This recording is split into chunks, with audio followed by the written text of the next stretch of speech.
Kesultanan Goa adalah salah satu kerajaan besar dan paling sukses yang terdapat di daerah Sulawesi Selatan. Rakyat dari kerajaan ini berasal dari suku Makassar yang berdiam di ujung selatan dan pesisir barat Sulawesi. Wilayah kerajaan ini sekarang berada di bawah Kabupaten Goa dan daerah sekitarnya yang dalam bingkai Negara Kesatuan Republik Indonesia. Dimekarkan menjadi kota madya Makassar dan kabupaten lainnya.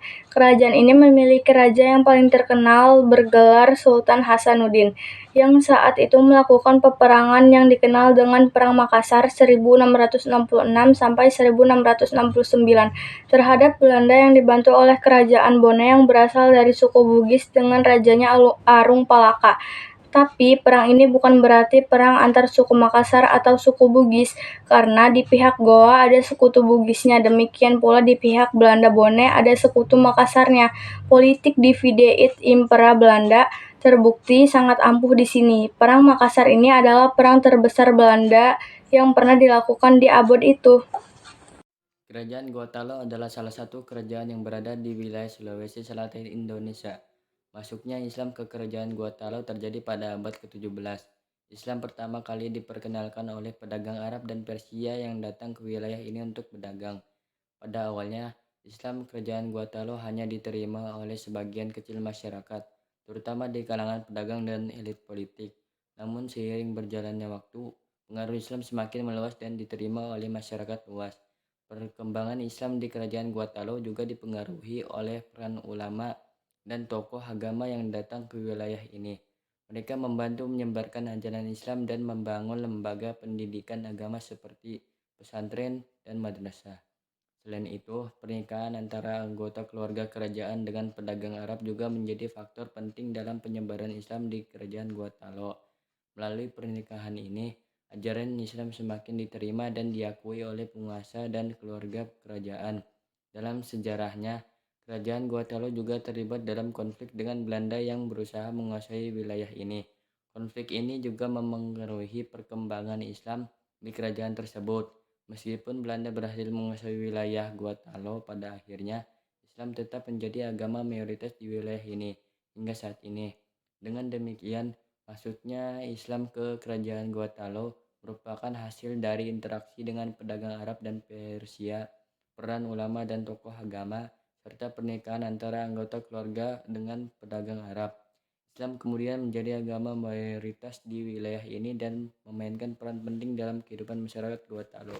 Raja-rajanya yaitu Daeng Matanre, Karaeng Tupamarisi Kalona tahun 1546 Masehi, Imanwiragau Daeng Bonto Karaeng Lakyung Tunipalangga tahun 1546 sampai 1565 Masehi, Itajibarani Daeng Marompa Karaeng Data Tunibatte Imanggorai Daeng Mameta Karaeng Bontolangkasa Tunijallo tahun 1565 sampai 1590 Masehi, Itapu Karaeng Daeng Parabung Tunipasulu tahun 1593 Masehi, Sultan Alauddin I tahun 1593 sampai 1639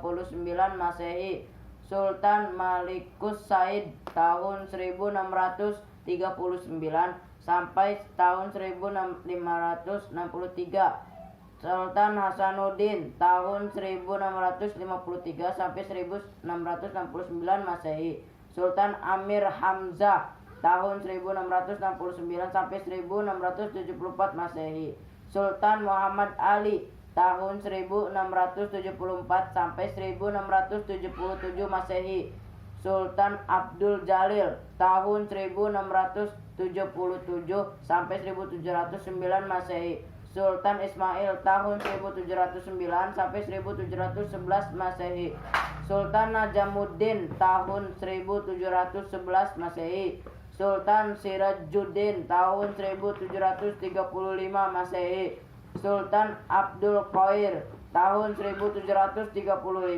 sampai tahun 1742 Masehi, Sultan Abdul Qudus tahun 1742 sampai 1753 Masehi. Sultan Maduddin tahun 1747 Masehi sampai 1795 Masehi. Sultan Zainuddin tahun 1766. Sultan Abdul Hadi tahun 1769 sampai 1778 Masehi. Sultan Abdul Rauf tahun 1778 sampai 1810 Masehi. Sultan Muhammad Zainal Abidin tahun 1825 sampai 1826 Masehi. Sultan Abdul Qadir Aididin tahun 1826 sampai 1893 Masehi.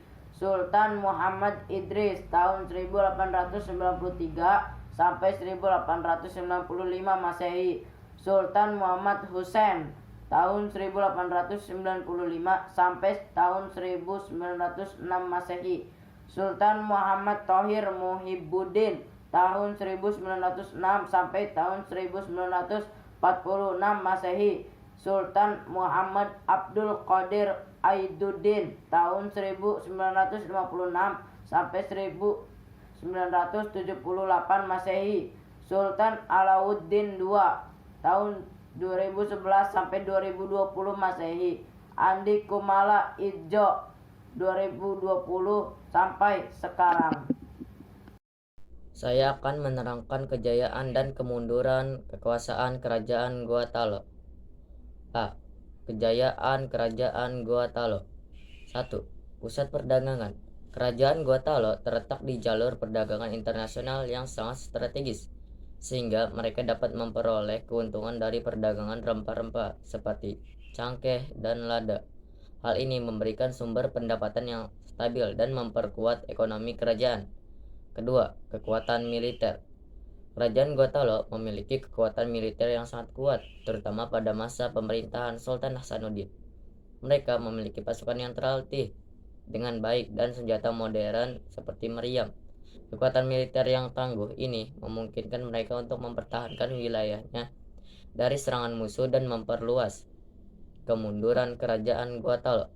Pertama, konflik internal. Kerajaan Gua Talo sering mengalami konflik internal antara keluarga kerajaan dan kelompok-kelompok kekuatan lainnya. Persaingan kekuasaan dan pertikaian politik ini melemahkan stabil kerajaan dan memperhambat kemajuan. Kedua, serangan dari luar. Kerajaan Gua Talo seringkali menjadi target serangan dari kekuatan kolonial seperti Belanda. Serangan-serangan ini mengakibatkan kerugian wilayah, sumber daya, dan kekuatan militer kerajaan. Akhirnya, pada tahun 1669, Kerajaan Gua Talo akhirnya ditaklukkan oleh Belanda. Ketiga, perubahan perdagangan global. Perubahan dalam perdagangan global seperti pergeseran rute perdagangan rempah-rempah juga dapat mempengaruhi kemunduran kerajaan. Jika jalur perdagangan berubah atau komoditas yang diperdagangkan mengalami penurunan permintaan, maka pendapatan dan kekuatan ekonomi kerajaan dapat terpengaruh. Sip, gacor. Aduh, jatuh lagi. Bersihkan. 1.